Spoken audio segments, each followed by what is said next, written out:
Judaism definitely has always contained a universal element. If you read the prophets, what did they dream of? They didn't dream of Jews eating gefilte fish. They dreamed of a time when the truth of monotheism, the idea of oneness, of wholeness, would be appreciated by the whole world. So this has always been the messianic dream, the futuristic dream. Throughout most of history, it's not been viable because Jews have been stuck in a ghetto, they've been persecuted, and when they've come out of the ghetto, they've quickly shedded a lot of their Judaism and not been interested in, they've been embarrassed from it.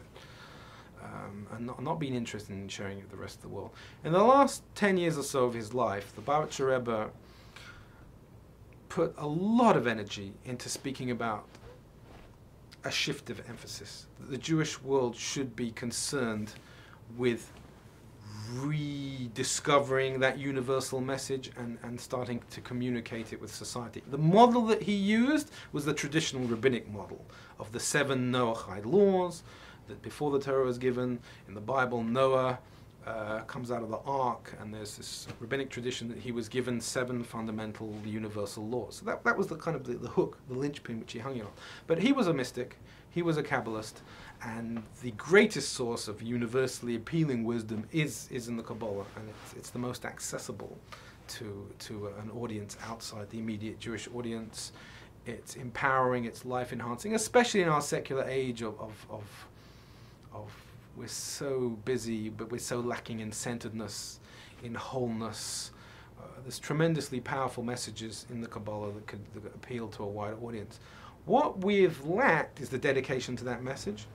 I don't think it was understood very well when the Rebbe spoke about it. It certainly hasn't blossomed in the Chabad movement. The main work of Chabad is still to the Jewish community, and that wing didn't develop so much, but I think the challenge is the articulation. These mystical ideas are so deep, and they're powerfully healing, but to express it in the modern idiom, to articulate it in a way that a guy on the street, normal person, can access it, is difficult. And then, of course, there's Jews always have this ethnocentric baggage. They're always looking. For example, I mean, just to call the rest of the world non-Jews is not the right attitude. To define someone who is by their lack of Jewishness. I mean, they're human beings. We're all human beings.